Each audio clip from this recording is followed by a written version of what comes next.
pueblo, gente de México y el mundo, hola de nuevo. Estamos transmitiendo en el programa 40, si mal no recuerdo. Te tocó mi buen Hervé y Carlos Flavio producirlo y grabarlo hoy sobre Homo Videns. Vamos a hablar de Giovanni Sartori. Y pues nos da mucho gusto tener a nuestro invitado Hervé Yeguiarte, admirado, querido Hervé, que pues él es un comunicólogo y una gente muy metida en la cuestión de los medios y la cultura. Entonces vamos a charlar con él de este libro, pues que ha hecho época, aunque no tiene 30 años, ha hecho época. Van a ver ahorita por qué. Entonces, bueno, a mi derecha está Carlos.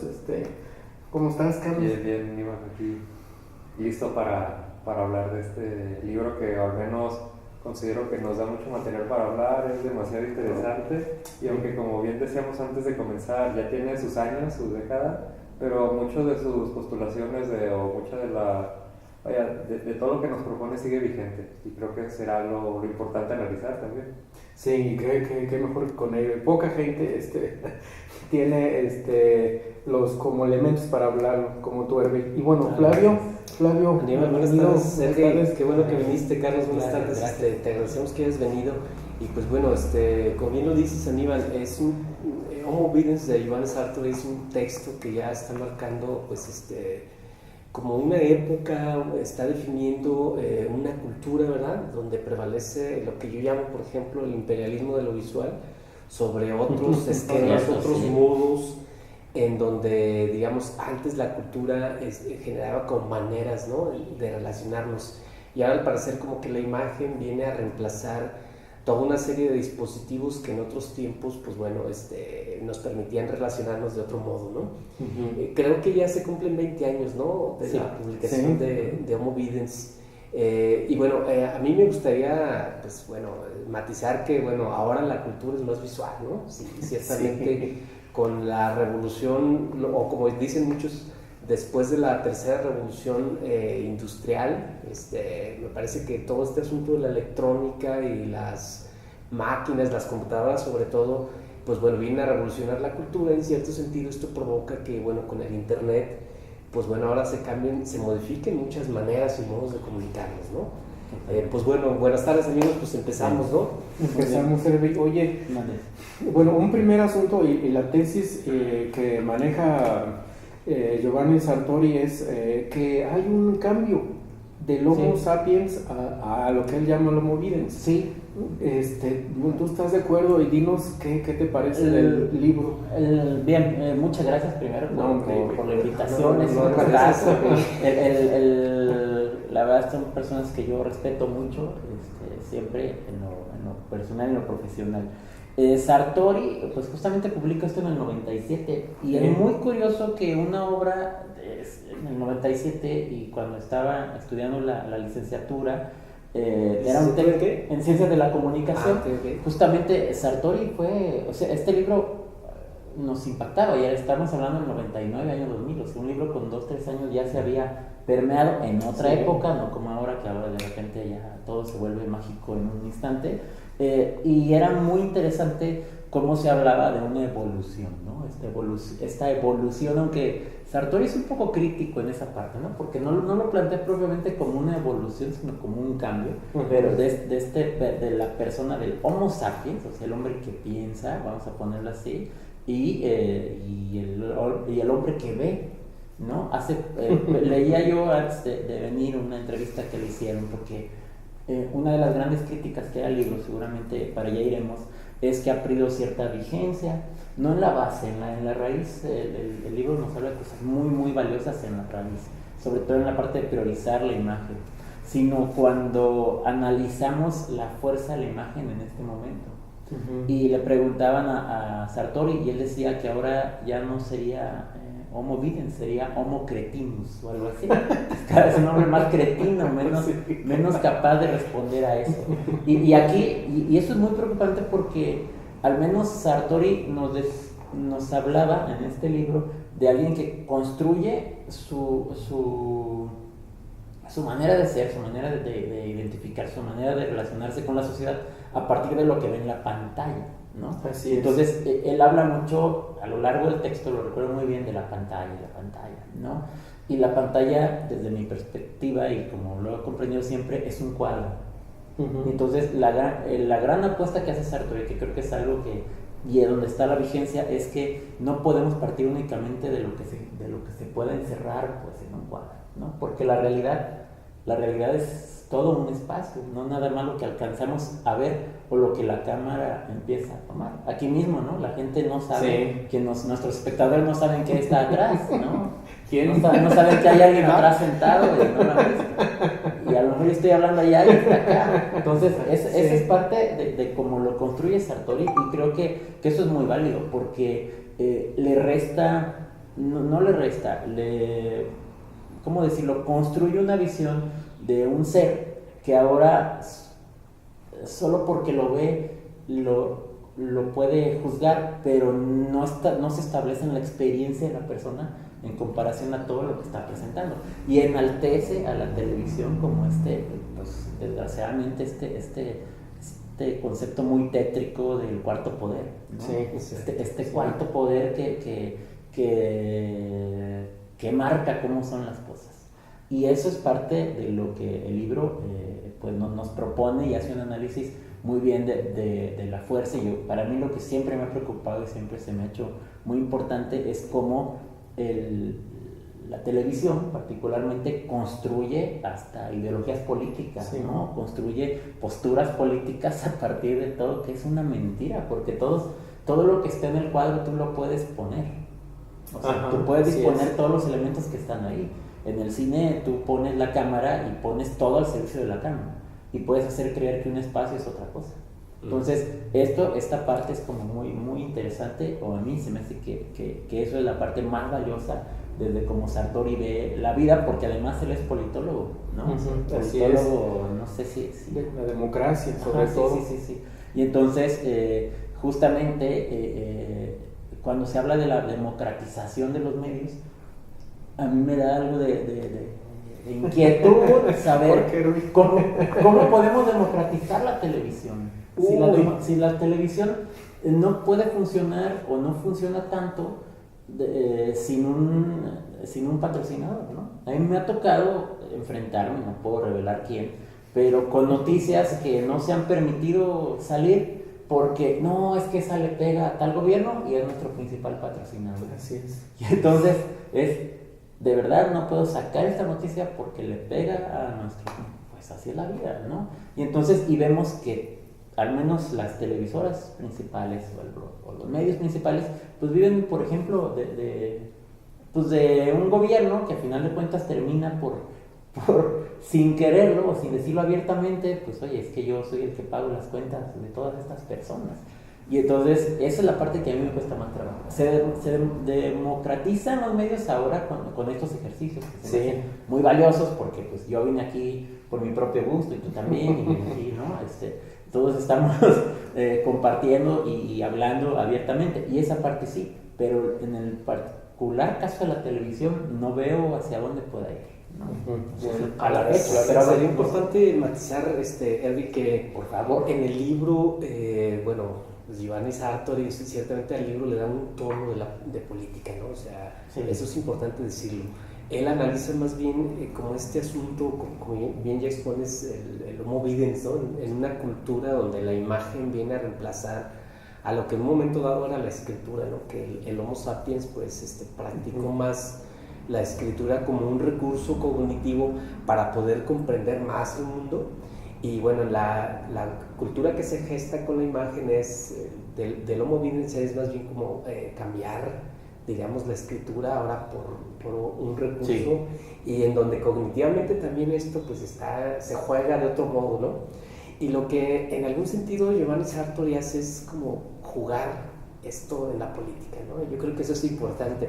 Ahorita que decías esto de la democratización de los medios, pues bueno, realmente eso ha sido una farsa, ¿no? Eso no existe, nunca ha existido, ¿no? Ajá. Y yo creo que es muy difícil que exista, ¿no? Porque, pues bueno, hay que verlo, sobre todo la televisión es quien ha acaparado, digamos, la imagen como un modus operandi que que ha hecho una gestión prácticamente en todo el mundo, ¿no? En todos los países, ¿no? Sí. Y lo que ha hecho es absolutizar ese imperio de la imagen, y bueno, le han dado un sentido netamente mercadotécnico, ¿no?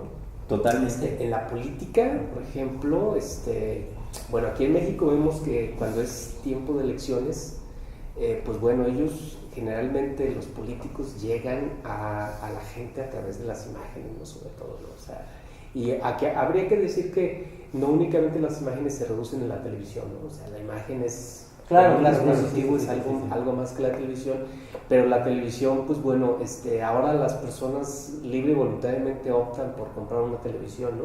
Sí. Y o sea, eso es como lo absurdo, ¿no? Sí. Por eso no podemos decir que sea democracia, ¿no? El hecho de que las personas tengan acceso a una pantalla, eso no es democracia, ¿no? Más bien, la democracia habría que pensarla en otros términos. Y bueno, aquí en el país la democracia es una democracia de partidos, ¿no? Una democracia electoral, que en realidad no es democrática, ¿no? Más bien está, digamos, como el poder que los partidos políticos le han impuesto, digamos, a todas las estructuras para ellos estar sacando dinero, ¿no? Y ellos en algún sentido, pues bueno, vivir de eso, del presupuesto. La televisión les ayuda mucho a eso, ¿no? A mantener como sus esquemas, estas estructuras, ¿no?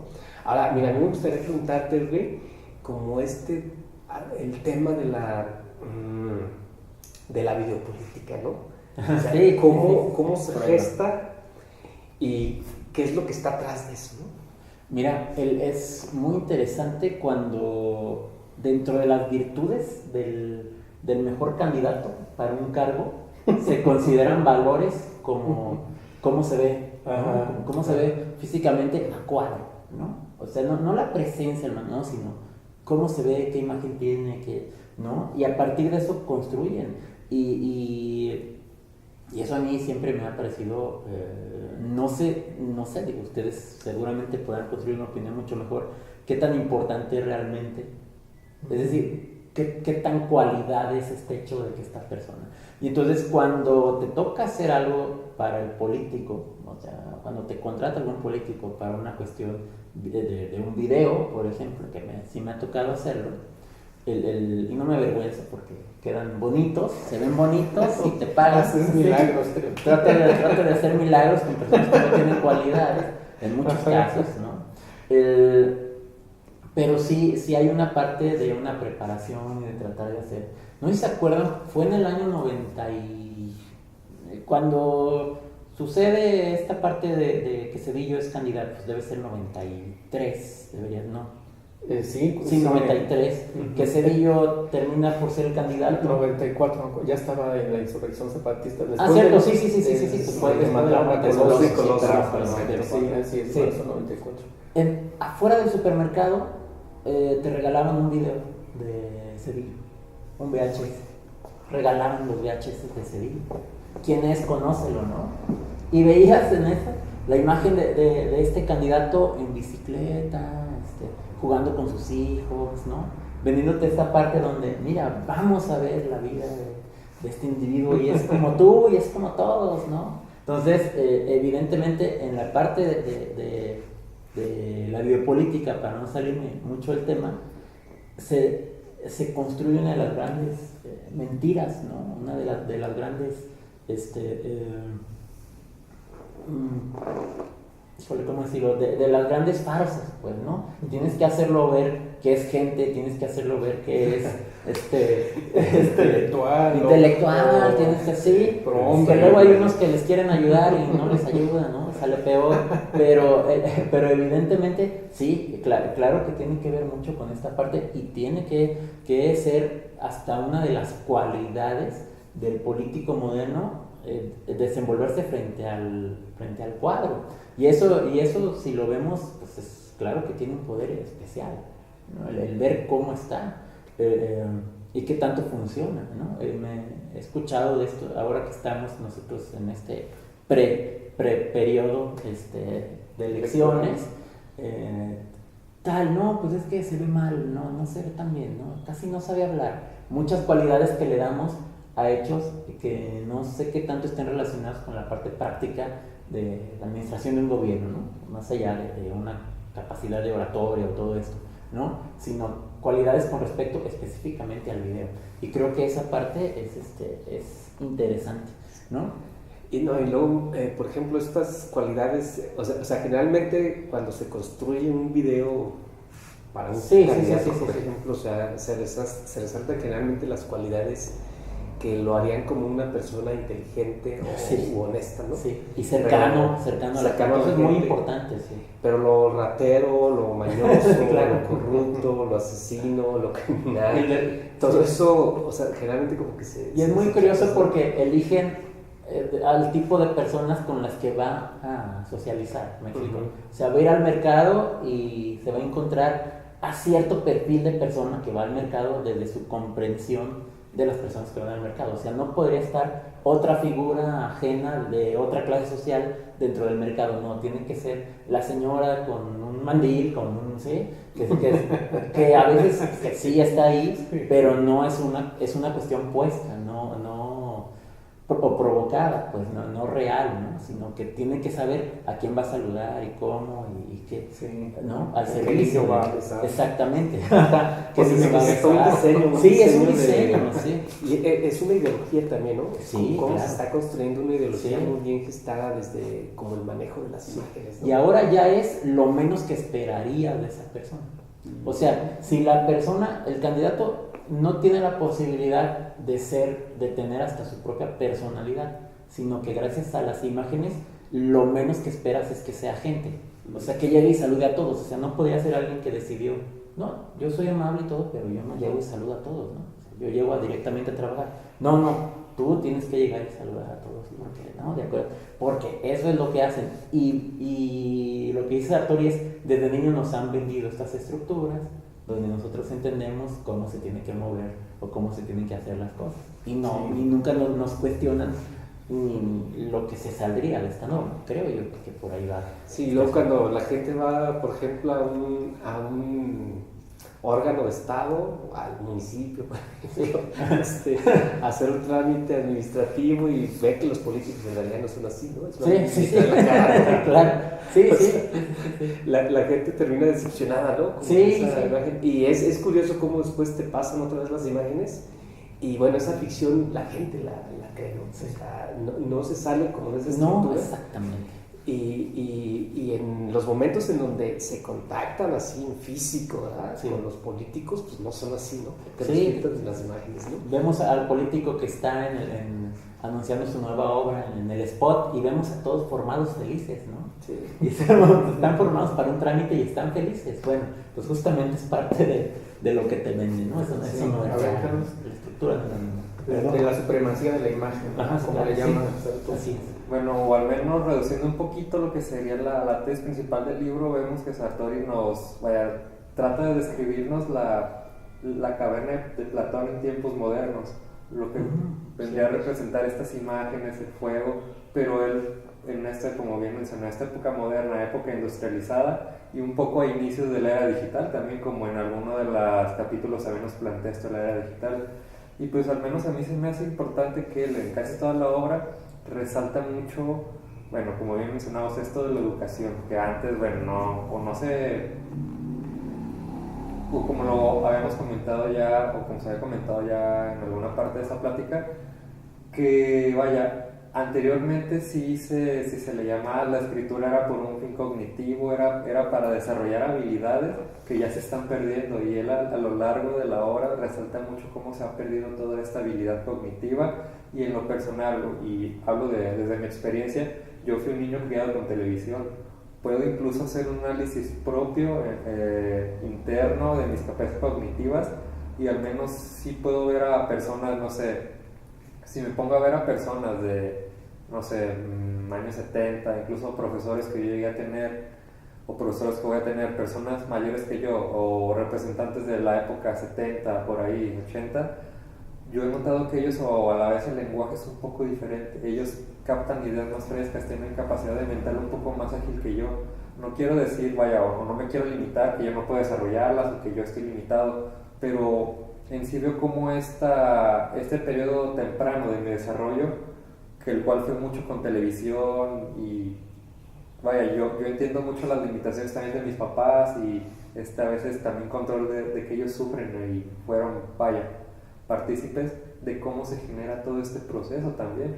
Y creo que es algo a destacar, de que hoy en día las generaciones de estudiantes se preocupan más por la imagen que por los pensamientos, por los signos lingüísticos, pudiéramos decir. Ya no se preocupan tanto por lo lingüístico, se preocupan tanto por el ver, por incluso el verse ellos mismos, como bien comentabas ahora, este cretinismo, por ver cómo se ve el otro y reflejar esa idea, más que yo reflejar ideas propias, ideas un poco más frescas. No sé qué opinas también Sí, yo creo que parece que estamos en una época con los jóvenes que es más fácil, es mejor tener una opinión, cualquiera que sea, que construir una opinión, ¿no? Yo los veo reaccionando en redes, todos opinan, ¿no? Se muere Prince y todos opinan de Prince. Y es como, ¿de verdad lo habrás escuchado?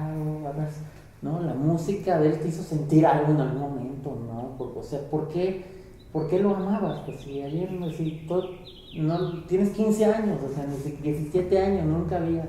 Entonces, sí hay una parte donde, y creo que por eso iba estas últimas reflexiones de Sartori, y creo que no escribió algo sobre YouTube, porque YouTube es otra onda que redimensionaría el Homo Vivens.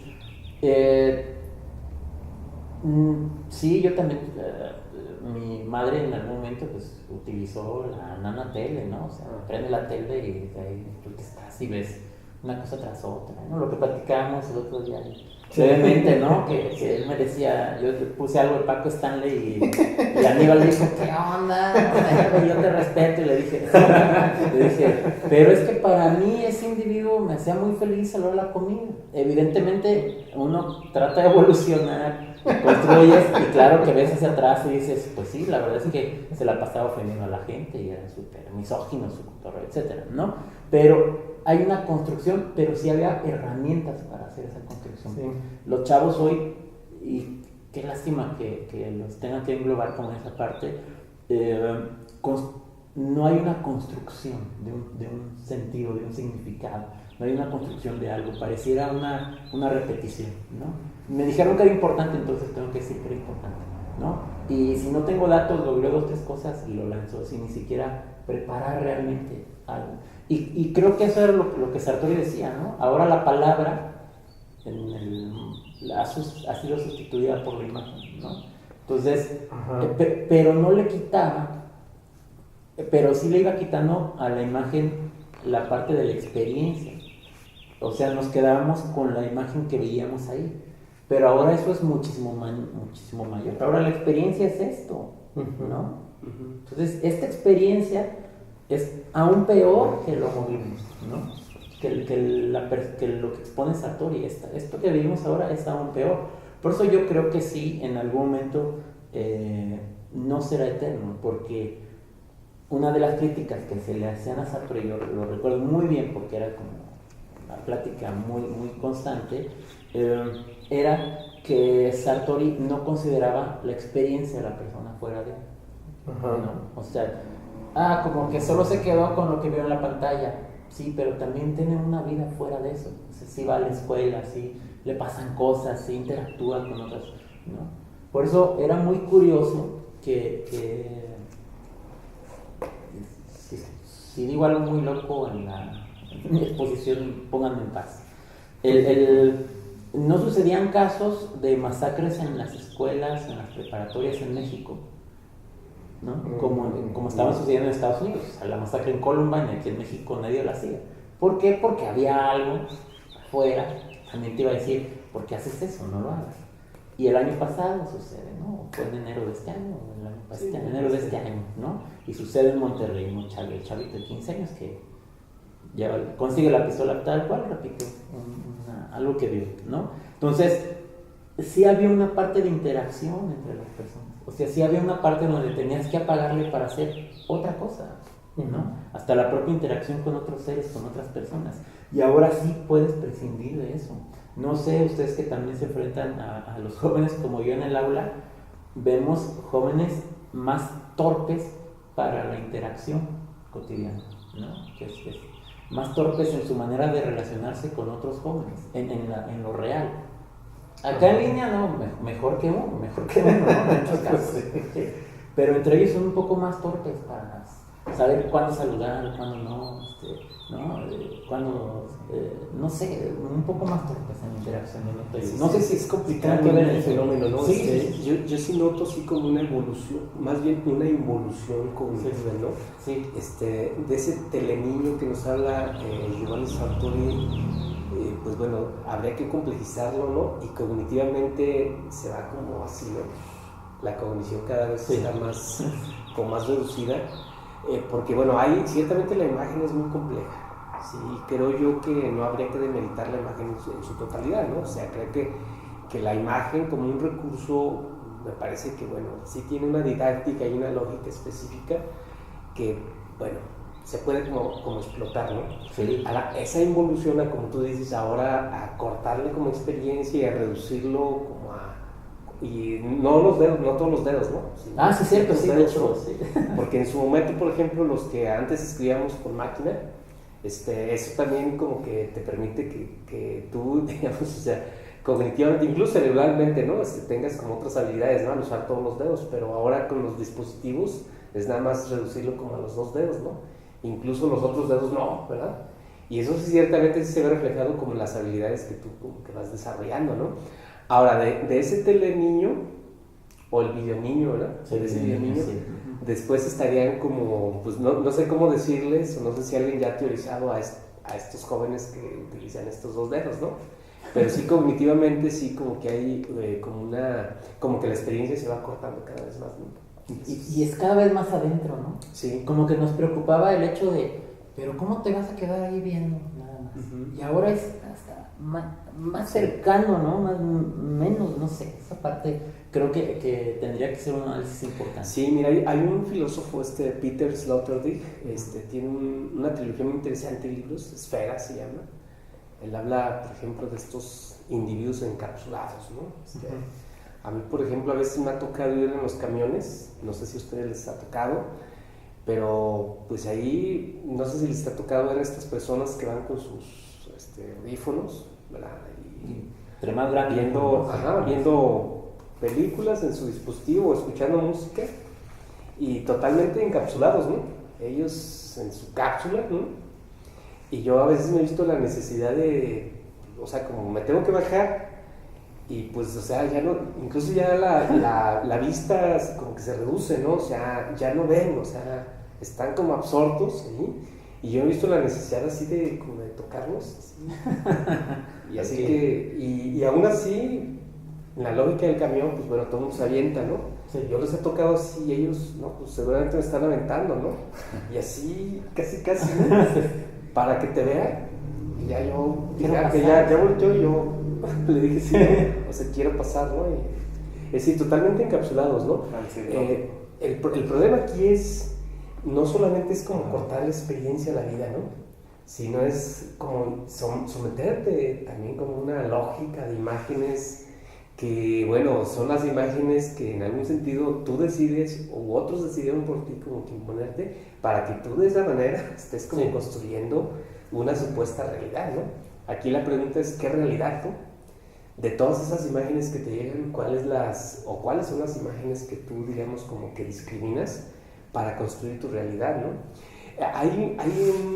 Me estoy acordando de un antropólogo, Edward Thompson, tiene un libro que se llama Cultura e Ideología, y él habla un poquito de estas personas que, digamos, reciben imágenes, ¿no? Los televidentes, por ejemplo. Él dice él demuestra que no es cierto que los televidentes son totalmente pasivos, ¿no? O sea, cuando te llegan las imágenes, sí, la gente sí tiene capacidades, ¿no? O sea, eso de que, las imágenes están haciendo quién sabe qué, pues es hasta cierto punto, digamos, como medio problemático. Lo que sí es que las imágenes te generan una influencia. ¿Sí? No se sabe exactamente cómo, pero sí las personas sí tienen una capacidad activa de estar como reaccionando ante las imágenes, ¿no? Eso es ciertamente problemático y no tenemos por qué formarnos así como esas ideas a veces de que, el que ve televisión es un tonto, ¿verdad? Lo que sí es complicado es, como decía Sergey, que a veces las personas más bien como que opinan en función a las imágenes que ven y no construyen su opinión, ¿verdad? Exactamente. Es sí, lo complicado, o sea, opinar en función a lo que ves o a lo que escuchas, yo creo que eso es lo complicado, ¿no? Sí. Lo interesante sería más bien que tú construyes tu opinión, ¿no? O sea, que sea algo que tú construyes, pero en función a lo que tal vez ves y lo que piensas, ¿no? Lo que piensas sobre eso. Porque de otra manera me parece que eso es lo complejo, ¿no? Que las personas logren cómo construir eso. Sí, me parece que Giovanni Sartre decía así como esa distinción, ¿no? Entre cómo antes alguien construía su opinión, pero porque lees, ¿no? Tú lees, estás leyendo textos y eso a ti te genera como otras dinámicas, ¿no? Cognitivas, ¿no? Incluso ahora, por ejemplo, los individuos que se forman en esta lógica de las imágenes, ahora hasta quieren que los libros se escuchen, ¿no? O que se hagan películas de libros, ¿no? O sea, de los libros quieren que haya películas, ¿no? Sí. Para ellos ver las películas y no leer los libros, ¿no? Sí. O por ejemplo, quieren que los PDFs se hagan como en audios, ¿no? Para escuchar libros y no leerlos, ¿no? Sí. O sea, ciertamente la experiencia de la lectura sí me parece que conecta varios sentidos, ¿no? Uno de ellos es la vista, ¿no? Es básico, ¿no? Que estés leyendo las letras, que las estés viendo, pero lo más interesante es que tú estés cognitivamente como trabajando esas, bueno, sí, ciertamente cuando lees algo, te empiezas a imaginar algo, ¿no? Sí. Es como una construcción más interna. Pero esto lo estás ensayando y a veces con la lectura tú te regresas, ¿no? No entiendes algo y te regresas, ¿no? O a veces las mismas imágenes que tú te vas construyendo con la lectura, eso es lo interesante, ¿no? Y en cambio te arman una imagen en la pantalla y el problema de las pantallas es que no te dan la oportunidad, por ejemplo, para que tú a veces como que pienses o cuestiones la imagen, ¿no? Hay un sociólogo, Pierre Bourdieu tiene un libro que se llama Sobre la televisión. Pierre Bourdieu un poquito te complejiza eso. Sí. Él habla de fasting, ¿no? Un término en inglés que usa el término en inglés. El fasting es como esa, cuando la televisión te da las imágenes, digamos, el espectador no tiene la capacidad de distinguir todas las imágenes que están en esa secuencia. Entonces, todos sabemos, por ejemplo, o bueno, tal vez no todos lo sepan, amigos, pero bueno, las imágenes en movimiento, ustedes saben que se componen por una secuencia de imágenes, que son más o menos como unas 27 imágenes por segundo, más o menos, ¿no? Para que tú captes la sensación de la imagen en movimiento. Ajá. Y entonces tú no estás consciente de esa secuencia de imágenes, de esas 27 imágenes que están ahí. Tú no estás consciente de cómo está la secuencia de las imágenes. Entonces, tú captas la imagen en movimiento, pero no estás consciente de cómo te están guiando las imágenes. A eso Pierre Bourdieu lo llama fasting, y el espectador no tiene la conciencia de cómo te están afectando esas imágenes. Así es. Ese es el problema, ¿no? Sí. Entonces la televisión puede ser maravillosa para muchas cosas, pero como decías hace rato, ¿no? En manos de estos capos de las imágenes. Sí, es lo complejo. Es, ¿no? Que es una doble responsabilidad. Una parte es la que está en nosotros como espectadores poder diferenciar, pero otra gran parte es la responsabilidad de quien produce esas imágenes, ¿no? Que son al final de cuentas los responsables en función de no vamos a ver más que lo que ellos quieren que veamos. Exacto. Es así de fácil, ¿no? ¿Y no te parece que eso es hablar de un crimen? Sí, es que... A ver, ¿por qué sería un crimen? Ok, es un crimen porque alguien está decidiendo por ti, que es lo importante en primera, ¿no? Y además hay elementos como los noticieros, ¿no? El programa más visto de la televisión entre semana es el noticiero de la noche. Uh-huh. ¿Cuántas buenas noticias han visto en los noticieros en la noche? ¿No? Todo está mal y entonces eso genera un sentimiento en el espectador de todo está mal.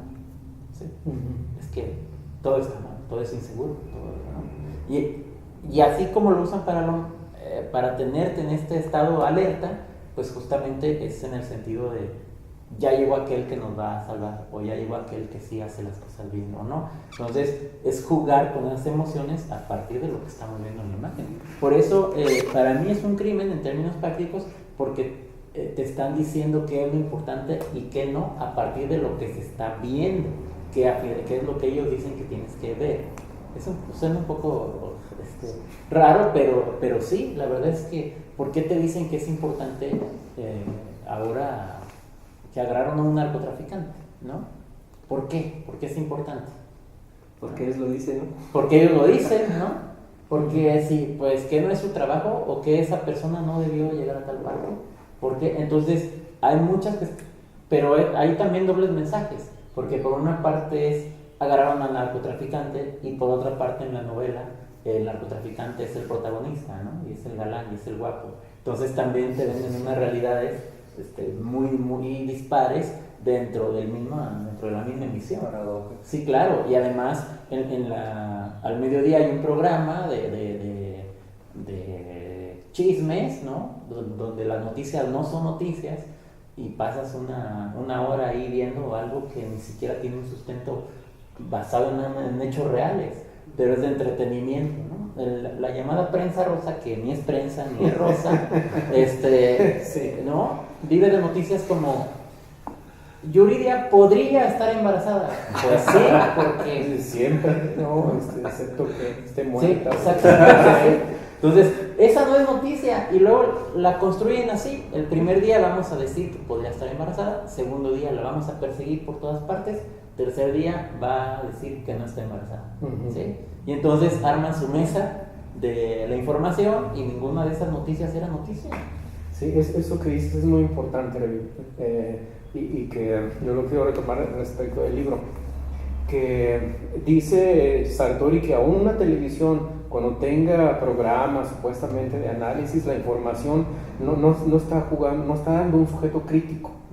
Él es como muy enfático en ese asunto. Por más que haya, digamos, información en la televisión, no está construyendo un Homo sapiens. Es algo que, bueno, hace rato ustedes comentaban que no necesariamente quien ve televisión es tonto. Bueno, pero Sartori sí le apuesta más a eso, por la primacía de la imagen, porque dice Sartori, la tele hace que veamos todo. Es lo que él comenta en el segundo o tercer capítulo, si no lo recuerdo. Ahí está el microscopio, podemos ver acá en las profundidades de la célula, ¿no? O el telescopio, pero la tele ve todo, hace que veamos todo. Y entonces él plantea que cuando nosotros leemos, la cuestión de la semántica de la escritura, es necesario que uno sepa español para leer esto, pero la imagen no necesita solamente más que tener dos ojos. Entonces, por eso es que él cuestiona que la información en la televisión no da un Homo sapiens, o no está construyendo, digamos, un sujeto crítico, ya serían las palabras, sino un diferente tipo de Homo, que es el videns, y que si es desde niño, quizá difícilmente va a llegar a tener esa cuestión de un sujeto que en la polis va a cuestionar o a leer de diferentes formas o de manera crítica en un diario o en la televisión. Claro. y que si ustedes comentan, o bueno, tú dijiste, Carlos, que a lo mejor tú de niño, creo que a casi todos nos pasó eso, pero fue el paso por los textos, a lo mejor la plática con otra gente que también leyó, que nos fue dando una percepción diferente de lo que estábamos viendo con Abraham Zabludovsky, ¿no? O con Jacobo Zabludovsky. Esa era la verdad. Por ejemplo, así es. Y la otra cosa que él comenta de eso que estaba diciendo es que percepción es igual a realidad, menciona Sartori. Eso, la teoría de la Gestalt, a eso se la debemos. Que lo que estamos viendo en la tele es la realidad. Percepción igual a realidad. Entonces, tiene, me parece, como elementos que van de la política como a la neuropsicología para fundamentar su postura del Homo videns. Aquí entonces lo que ha estado sucediendo, yo quiero preguntarte es, como dijiste hace rato, si él hubiera visto YouTube, a lo mejor hubiera modificado esto del Homo videns. ¿Por qué? Dinos más de eso. Lo que pasa es que YouTube ya saben que estamos en YouTube. Estamos en YouTube y además, a mí me encanta, yo tengo mis suscripciones a ciertos canales de cierta información y todo esto, y es muy útil para muchísimos aspectos, a veces hasta para hacer un caldo de pollo. YouTube un tutorial. Sí, un tutorial y y lo ves, ¿no? Entonces, eso es padrísimo. Pero también, si pensamos en la creación de las E-Stars que le llaman, o las estrellas de YouTube, es el niño que se cayó, el borracho que agarraron, la Lady 100 pesos, ¿no? Que además son personajes que yo creo que no sé qué pensaría Sartori. De verdad estamos buscando esos elementos que estamos viendo ahí. Yo no entiendo qué vemos ahí, qué nos resulta tan interesante de ver estas cuestiones cotidianas, que a la vez no lo son, pero construimos también lenguajes y criterios, frases, expresiones más bien, a partir de elementos que estamos viendo de la vida cotidiana. O sea, es una chica que detuvieron por alcoholizada y entonces se convierte en un fenómeno social, alguien que tampoco aportó nada, que ni siquiera estaba puesta para aportar algo, ¿no? ¿No se acuerdan de Edgar que se cae? Edgar era un niño que iba con su primo y se cae, se pega, y se convierte en algo viral, y entonces termina con este y a veces creo que viral es como hasta la propia ofensa de la palabra, se me hace es un virus, ¿no? Pero ese niño estaba ahí y haciendo algo, ¿no? Que no le importaba a nadie, que no era ninguna noticia, y de repente, pum, se convierte en toda esta parte, que creo que eso para mí a veces es lo más preocupante. Desgastamos mucho tiempo en ver cosas que no valen la pena. Ojalá espacios como este pues sean muy vistos o son vistos, pero de repente ves peleas de cholos con cuchillos, ¿no? Porque las búsquedas son así de tajantes, peleas de cholos con cuchillos, y entonces ve, pum, 2 millones de vistas, 2 millones de vistas, ¿no? Sí, entonces ¿por qué ahora que tú tienes una elección, que yo creo que ese sería un tema que pudiéramos hablar, estamos ahora ante la elección de lo que quieres ver, y resulta que tu elección de lo que quieres ver es eso, ¿no? Entonces, esa es la parte donde yo creo que YouTube supera al menos el aprendizaje de muchísimas cosas porque antes no tenía selección, ya había 4 canales y veía esos 4 canales, y vimos los Picapiedra 4 generaciones, ¿no? De niños diferentes vimos los Picapiedra, ¿no? Pero ahora está tan diversificado que de todas maneras hay una tendencia hacia cierto tipo de contenidos generados un poquito por esas mismas vistas. O sea, ¿cómo es posible que nuestras búsquedas van hacia ese lado, hacia ese tipo de producción o ese tipo de contenidos? Porque si somos irresponsables, que es donde voy a lo mismo, por una parte alguien lo sube, ¿no? Y hay personas que se dedican a hacer compilados de peleas de callejeras y las suben. Sí, hay una responsabilidad de alguien que considera que eso es valioso en términos de que va a ganar dinero de eso, ¿no? Tal vez. Pero también nosotros como espectadores, en nuestra responsabilidad, ¿dónde está la parte? Pudiste elegir cualquier cosa, o sea, pudiste irte a ver, vamos a ver el último video de los Beatles allá arriba de Abbey Road, ¿sí? ¿No? Pero no, eliges otra cosa, y ahí es donde hay una parte de responsabilidad que yo creo que ahí, por eso diría yo, Sartori, no sé qué parte nos podría decir en esa parte, ¿no? Yo creo que Bourdieu se vuelve loco. Lo que yo veo aquí es, no sé, a lo mejor lo que quieres resaltar, Eddie, es que con esta elección que tiene el sujeto, sí, como que las posibilidades cognitivas se pueden como... Se deberían expandir, claro, sí. Pero el problema es que no necesariamente sucede así, ¿no? O sea, yo lo que veo es que, bueno, más bien a la persona se le sigue haciendo creer que elige, ¿no? No, sí. Pero en realidad yo pienso que, YouTube, en realidad, pues y bueno, aquí habrá que matizar que el sujeto es neoliberal, ¿no? En YouTube. Es un sujeto neoliberal porque, diríamos, eso de tener libertad, yo no lo veo así, ¿no? Digo, YouTube también es... porque tiene que ser YouTube y porque tiene que ser... Exactamente. Sí, o sea, en las redes sociales, bueno, YouTube tiene sus intereses, o cualquier red social, ¿no? Y el sujeto neoliberal elige, pero dentro de esa red, ¿no? Entonces el problema es que esas redes también funcionan con cierta lógica, ¿no? Ok, hay cosas interesantes, en ese no te debato nada. Sin embargo, hay cuestiones que bien pudiesen como que prestarse como para los filtros que la ideología representa en las redes sociales, ¿no? Entonces, ahora el sujeto neoliberal me parece que le hacen creer que es libre, pero su libertad es que elija dentro de los mismos esquemas, ¿no? O sea, eso es como lo absurdo, ¿no? Tú no tienes como otras opciones, ¿no? O sea, y además no eres sujeto neoliberal si no estás, por ejemplo, en las redes sociales, ¿no? O sea, entonces quien se sale de esas lógicas, de hecho, no tiene ni la opción siquiera al rechazo, ¿no? Y no entra con una lógica en donde todo el mundo está ahí, ¿no? Como conectado, ¿no? Ahora eso, además de quitarle como mucha experiencia, pues me parece que también sesga la vida, ¿no? En todos los sentidos. Digo, pues estos sujetos encapsulados de los que les hablaba yo hace ratito, ¿no? Eso es cada vez más común, ¿no?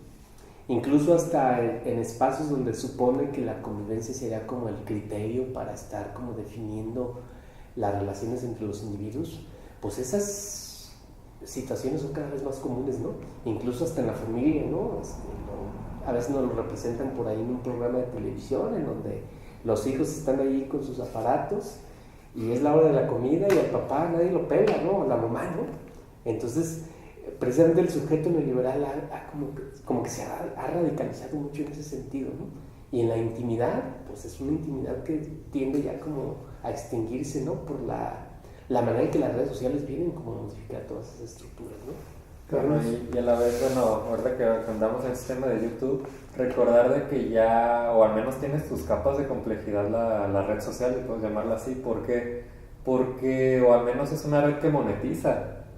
Quien sube un video de fulanito haciendo tal cosa, fulanito que se cae y está obteniendo un ingreso, y creo que los ingresos, ¿quién lo paga? Obviamente patrocinadores que mismos, como pudiéramos tomar de ejemplo la televisión. En los comerciales que era básicamente, yo empresa pues te pago porque pases mi comercial a tal hora del programa, no sé, Familia con Chabelo, que es donde los niños más lo ven, mi producto va a tener más ganancias. Sí, claro. Y creo que a todos nos ha tocado ver un video en YouTube, abrirlo y que nos aparezca un comercial, o varios comerciales en el mismo video. Y creo que ya se ha vuelto ya hasta las marcas ya tienen el control de la plataforma, ya han obtenido este control de esta plataforma. Si te fijas, o estamos hablando de que nos comentabas de los contenidos que hablan cosas un poco como nosotros, o cosas un poco diferentes a la norma que se maneja en YouTube, vemos que muchos ya desertaron. Yo he visto que muchos ya desertaron de hacer otros videos. Bueno, eso dependerá también de la expectativa que ellos tenían de subir los videos y por qué, claro. Sí. Pero ya casi se ha convertido en una plataforma donde todos quieren o dos cosas: o obtener dinero o obtener un reconocimiento o hacerse unas estrellas de esta red social. Y creo que es cuando se deforma, o ahí es cuando vemos hacia dónde se está yendo las vistas, los videos, y hasta dónde se está yendo esta red social por este control de esas mismas marcas. Y pues, o al menos creo que desde el punto de vista de Sartori estamos viendo que, o al menos yo no creo que sea como un retroceso en cuanto a las capacidades cognitivas. Creo que más bien es un alto, o al menos lo considero yo, en una específica que es el estadio del espejo. Que vemos que, al menos en psicología explicamos que el estadio del espejo es el reconocimiento del niño, tanto por su reflejo en un espejo o tanto por el reconocimiento del cuerpo de los demás. Y que esto es meramente visual. Creo que es una etapa temprana que al menos se empieza a reconocer, se empieza a formar realmente lo que es el yo. Y creo que al menos internet, televisión, todos estos medios estancan mucho esta etapa, y si es una etapa temprana no se pueden desarrollar o criterios o otras habilidades póstumas a esta etapa también. Wow. Sí, claro, tiene esta lógica donde la elección, pues claro que depende de lo que tienes para elegir, ¿no? Yo veo que tengo dos hijas, ¿no? Una de 1 año y 10 meses y la otra de 7 años. Entonces, ninguna de las dos propiamente se sienta a ver televisión, ¿no? O sea, lo eligen, como pues dices muy bien, Flavio, lo eligen a partir de una tableta o de algún espacio y deciden qué ver, ¿no? Pero en esa parte yo creo que la responsabilidad es de las generaciones, que podemos decir esto, hasta aquí termina esta parte, o esta es tu hora, como hacían con nosotros, ¿no? Primero la tarea y luego sales a jugar. Sí. Primero esto y ahora sí sal a jugar, ¿no? O sea, creo que tenemos que ser nosotros, los padres, o en esta parte, o la propia sociedad, los maestros, quien sea, los que tengamos que poner esos limitantes de lo real y lo irreal. No me refiero a como los restaurantes donde aquí todos los celulares al centro, no me encanta esa parte porque también me resta esa otra libertad al individuo de yo quiero estar aquí estoy, pues, ¿no? Dentro de este espacio. Pero sí creo que tiene que venir una autorregulación, ¿no? Yo sí creo que este humano encapsulado, pues tarde o temprano tendríamos que caer en cuenta de que no es la forma de, porque no vamos realmente, porque solo estamos generando también humanos un poco menos sociales y vivimos en un entorno social, no tenemos mucho esa opción, o sea, tenemos que convivir. Entonces yo sí creo que en esta parte del ejercicio, ahora más que yo creo que en ninguna otra época, las imágenes nos van a forzar a caer en una reflexión con respecto a esta parte, pues, ¿no? Yo creo que ya lo vemos, porque como lo vemos hasta reflejado en el programa de televisión donde los hijos están ahí, los papás en otra parte, o a veces la realidad también puede ser al revés, ¿no? La hija llega para querer platicar algo y los papás están ocupados, o sea, sucede, ¿no? Y eso sucede y todos lo hemos visto. Y en algún momento sí consideramos que habría que tener cuidado. Yo creo que lo que seguiría es justamente evolucionar a esa parte. Porque también en la ciencia de la comunicación se construye a partir de muchos aspectos, no nada más lo que te dicen los medios. Los medios es solo una parte. La otra parte tú la sientes, tú la vives, tú la experimentas.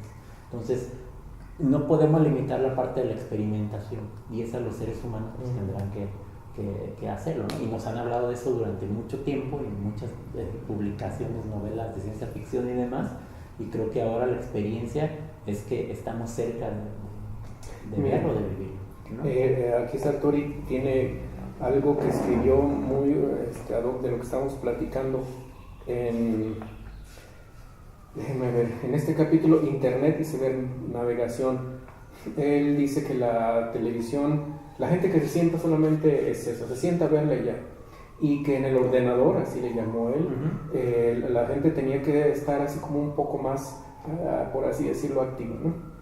¿Superará el Internet a la televisión?, se preguntaba él en el 97. Dice lo siguiente: afirmo de nuevo que las posibilidades de Internet son infinitas para bien y para mal.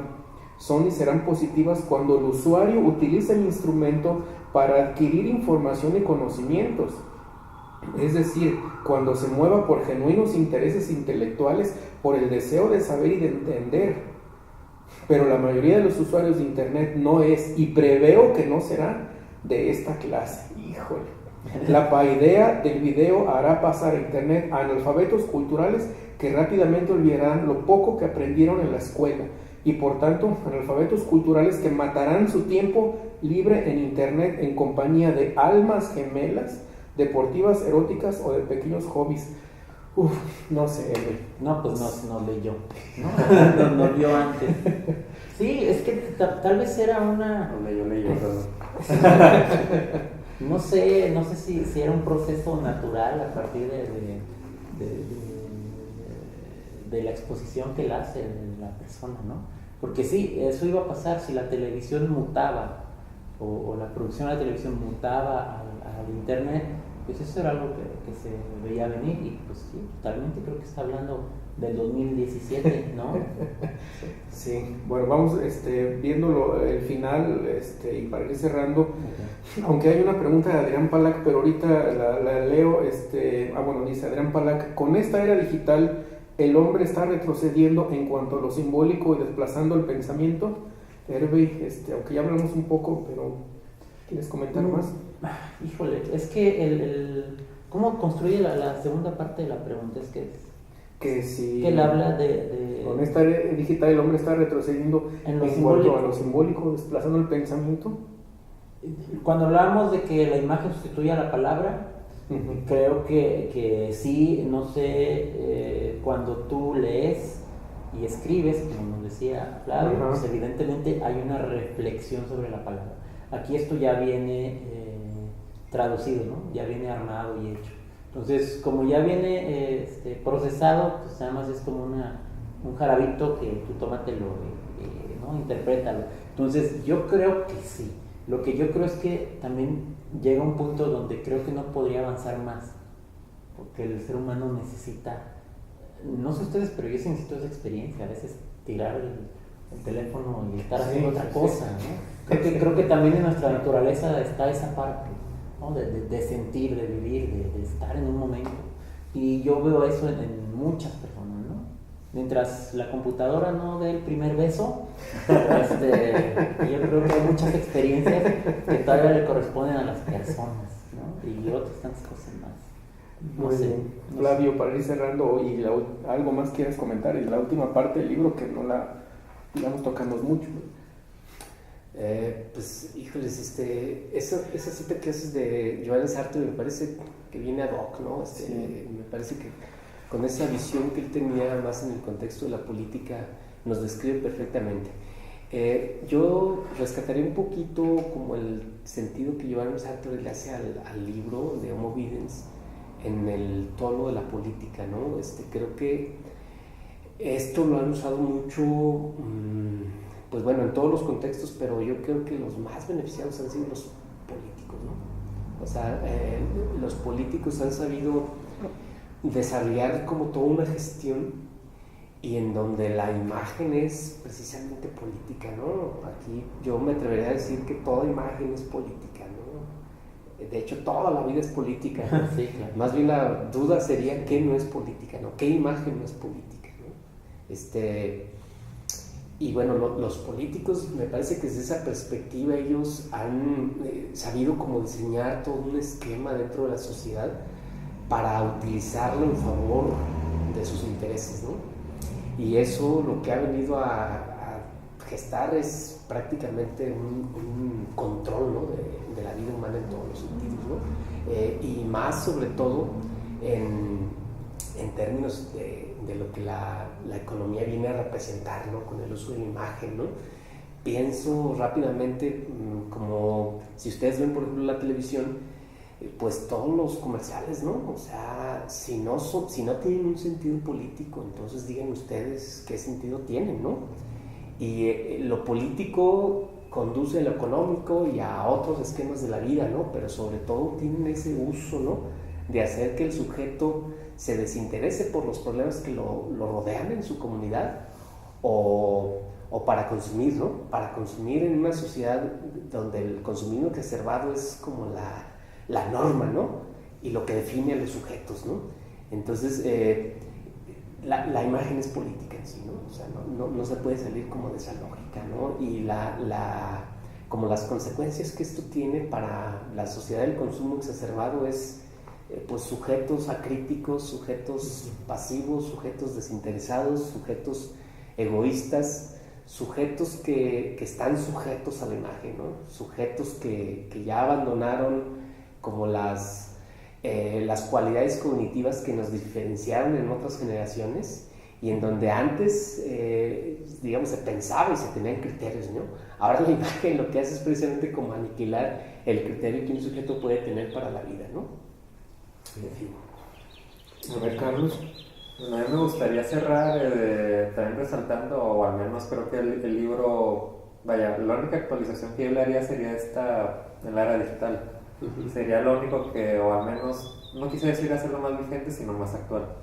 Y pues bueno, él también manejaba un concepto que era lo de la realidad virtual, manejaba este concepto, pero, o al menos a mi consideración, explicando un poquito desde lo que, porque creo que hay que hacer una distinción primero de lo que es la realidad y lo real.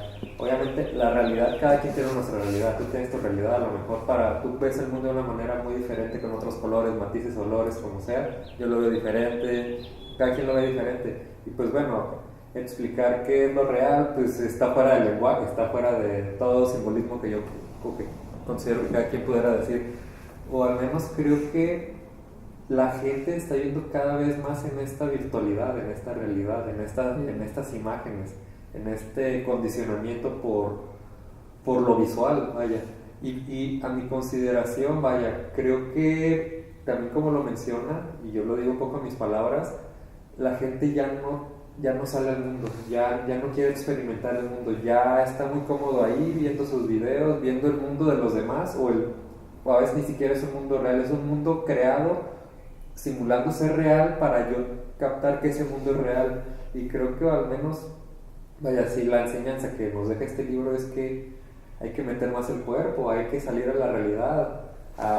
Si la realidad de cada quien es subjetiva, hay que desarrollar esta subjetividad propia, hay que tener desarrollar este criterio de desarrollar, como aunque sea redundante, desarrollar un pensamiento propio fuera de estas imágenes y este condicionamiento y de este ocio como se ha venido generando también.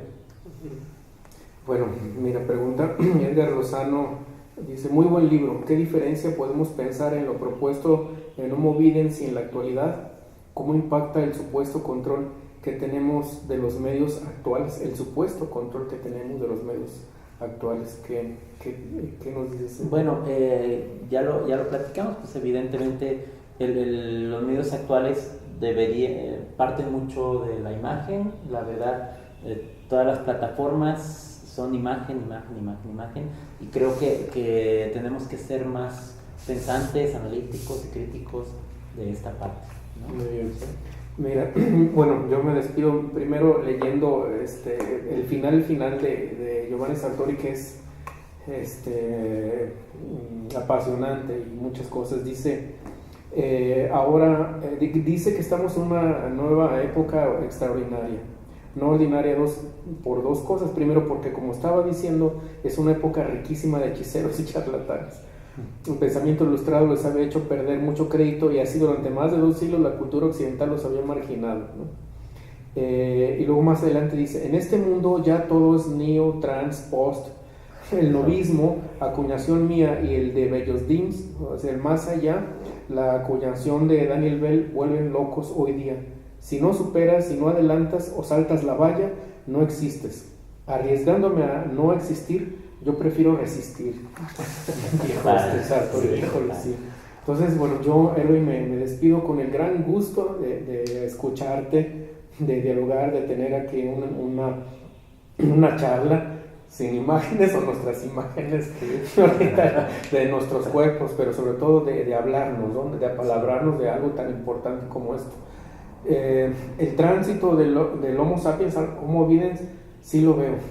Creo que antropológicamente y quizá en algún momento hasta antropomórficamente hay algunas variaciones y eso me preocupa. Bueno, es bien sabido que mucha gente ya tiene como problemas con algunas manos para cuando utiliza el ratón o dolor en la columna, en el cuello, etcétera, por estar así, ¿no? Entonces ahí hay una modificación antropomórfica de alguna forma por tener esa cuestión, ¿no? De estar muy viendo así en la pantalla estas cuestiones. Yo estoy muy de acuerdo con lo que ha dicho Carlos, porque creo que nosotros y bueno, los teóricos del desarrollo de los niños como Piaget y Vygotsky nos decían que era sumamente importante la interacción con el entorno, ¿no? La interacción con sí mismo, su imagen, que te diera como para esa reflexionar y un poco esta cuestión de la identidad, ese soy, yo es, y hasta uno se hacía caras, cosas en el espejo, ¿no? Entonces, sin ser alarmista, yo preferiría como psicólogo que todavía los niños hasta una buena parte, no sé, 4, 5, 6 años, tuviesen más un acercamiento con los libros, con colorear, con manipularlos, con su entorno, consigo mismos, para que no fuera muy mediatizada su relación con el entorno o su relación con los demás. La verdad, yo preferiría, aun cuando haya juegos didácticos, y esto no va a ser más didáctico ni mejor que la relación de él consigo mismo, con la gente y con el mundo, ¿no? Y bueno, de esa parte creo que nos sigue inspirando grandemente Giovanni Sartori a 20 años de su gran libro. Entonces, Hervé, ¿con qué te despides? Un gustazo las veces que quieras. Habíamos hablado tú y yo un poco precisamente en lo virtual, sí, de que también un libro que a mí me gustaría mucho que platicáramos aquí es para leer al Pato Donald de Matelar y Dorfman, que fue censurado en Chile, ¿te acuerdas? Sí. Para darle también a decir, ¿qué onda con Disney? ¿No? Vamos tirándole el teatrito, pero bueno, será en otra ocasión. Será en otra ocasión, Ariel. Bienvenidos. Gracias. Sea siempre, ¿con qué te despides? Bueno, muchas gracias por estar aquí con ustedes. Espero haber aportado algo valioso. Yo creo que lo más importante de Homo Videns es que si hay una lucha y si hay una resistencia y si hay un discurso de esto está pasando, tenemos que, y lo peor es que sigue pasando, lo peor es que lo estamos viviendo aún más. Yo creo que lo que a mí me deja siempre esta reflexión es la capacidad de analizar lo que vemos, de estar conscientes al menos que lo estamos haciendo, que pudiéramos estar cayendo en un relativo juego, ¿no? O en un cierto juego. Siempre le digo a las personas, no se preocupen por las noticias, no les crean a las noticias, o sea, no les crean, ¿no? Pero lo importante, ¿a qué voy con esto? A que es una invitación a la experiencia, ¿no? Lo importante para construir al Homo sapiens, el Homo sapiens se forma a partir de la experiencia que lo fue llevando a ser, ¿no? El antropólogo Noam Chomsky, pues fue a partir de estar haciendo. Claro, sí. Bueno, pues esa parte que nos hace humanos, pues tenemos que llevarlo a esa cuestión. Yo creo que esa es la reflexión. Muy bien, muchas gracias. Muchas gracias. Bueno, gracias, gracias. Aguas con Milenio, aguas con el deformador, etcétera, y algunos que no quiso decir Edwin porque él es buena gente, diplomático, pero a la chingada con esos medios, y quizá también haya como más programas en YouTube o canales donde se apalabre, donde se escuche, donde el contenido sea como importante. Sí, bueno, siempre hay que buscar, sobre todo con respecto a los medios de comunicación, los medios más cercanos al lugar de los hechos. Ese es un consejo que yo siempre les doy, ¿no? O sea, por ejemplo, esta tragedia de los 43, ¿no? Hay que ver los medios de la zona, hay que ver los medios de los lugares, hay que seguir quiénes son los reporteros de esos lugares, son las personas que estaban ahí y que te pueden dar una experiencia más cercana. Entonces siempre, en todas partes, el consejo que les doy es acudan a la fuente más cercana al lugar de los hechos y no a lo que ya llegó depurado, ¿no? Porque cuando llega la noticia ya a una cadena nacional ya pasó 4 o 5 filtros de informaciones que se le permitieron hasta antes de llegar ahí, ¿no? Entonces hay que tener cuidado con eso. Ahí tienen un buen consejo, amigos. Acuérdense, amigos, que estamos en el Muro Verde de Guadalajara, y bueno, pues ya, él es muy diplomático, porque nosotros somos más hocicones. No sabía que podía decir esto. No, claro. Aquí te puedes expresar libremente, ¿verdad? Dejen de consumir chingaderas, gancitos, bocas, todo eso, amigos. Mándenme la chingada Televisa, TV Azteca, que bueno, se han caracterizado sobre todo esas empresas que están al servicio de los políticos rateros. Coca-Cola, Bimbo, son empresas que protegen a los medios totalmente. Exactamente. Y que como protegen al medio, nunca vas a ver una mala noticia de Bimbo o una mala noticia de Coca. Exacto. Y son empresas que matan personas, ¿no? Exacto. Dentro de su manera de consumir y de construir la alimentación. El pan Bimbo ahí lo sacas de la bolsa en unas semanas, ¿no? No le pasa nada, ¿no? Y el pan del virote compras en la tienda, ese se empieza a podrir a la semana, ¿no? Así es. Exacto. Bueno, pues escríbanos, promuevan los temas, seguimos en contacto, amigos. Buenas tardes. Programa número 40, nos vemos, pueblo.